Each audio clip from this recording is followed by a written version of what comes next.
สบายดี FC สำหรับเพลงนี้ก็สิมาตอบสนอง FC เพิ่นขอมาว่าห้องเพลงนะกินฮอดสาวอยู่ซ้ำให้ฟังได้เด้อเพิ่นว่าเนาะบางมื้อใส่ก็สิมาห้องสุพังตอบสนองให้ FC เนาะก็กินฮอดคิดถึงอยู่บางเพลงก็ซ้อมกลัวสิได้พี่น้องเอ้ยเนาะเอามาฟังกันเลยเนาะ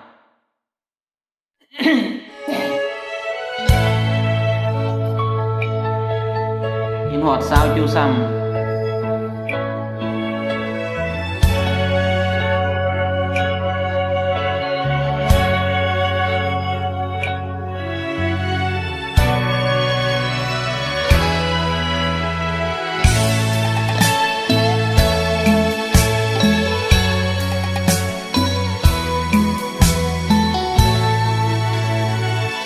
หลายปีจากไปคิดฮอดบ่หายน้องสาวอยู่ซ้ำคิดฮอดสาวโพนคำสาวโพใสสำเนื้อขาวพอง ไม่วอนอยู่บ้านพันไซไม่ติดบ้านนาทองจอมนาทองสาวงามแก้มบองยังสุขสมปองทุกคนบ่นาคิดฮอดแก้วตายิ่งถามข่าวมาบ่แม่นทะแลงอยากขอมานั่งแยงสาวสีแพงไม่ทองน้องลาใส่เด้สาวบ้านมีสุขอย่าให้อายทุกซอกหานาเวียงนัดกันเถอะนา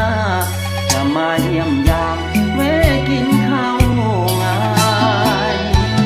บ้านนาลิงอยู่ทร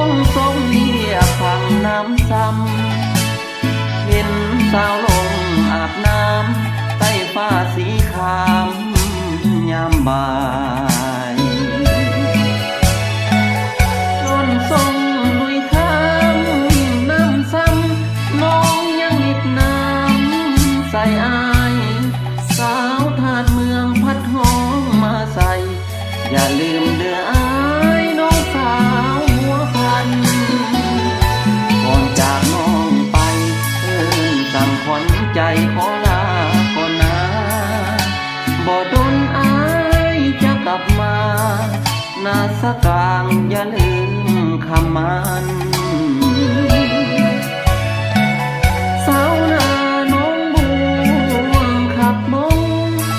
น้องขับส่งให้คืนนั้นยังแม่นลายที่พ้นผ่านสำเนียงน้องนั้นอายยังบ่ลืมกี้ก็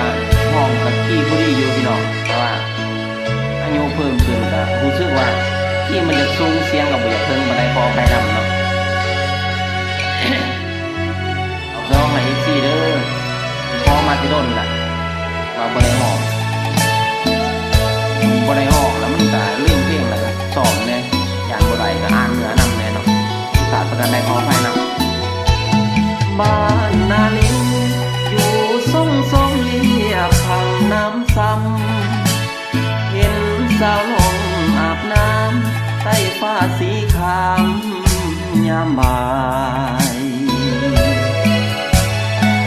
จนทรงลุยข้าม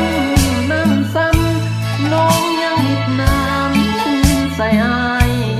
สาวทาดเมืองพัดห้องมาใส่อย่าลืมเด้ออา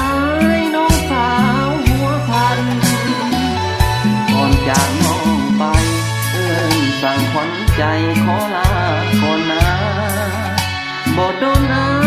ยจะกลับมานาสกลางอย่าลืมคำมันสาวนาน้องลวงขับมงน้องขับส่งอายคืนนั้นถึงแม้นลายที่พ้นผ่านสำเนียงน้องนั้นอายยังบ่ลืม ฝากเป็นกำลังใจกดติดตามกดไลค์กดแชร์ให้บ่าวโมนี่เด้อพี่น้องเด้ออยากฟังเพลงอะไรก็คอมเมนต์มาเนาะผมขอบใจหลายๆบาย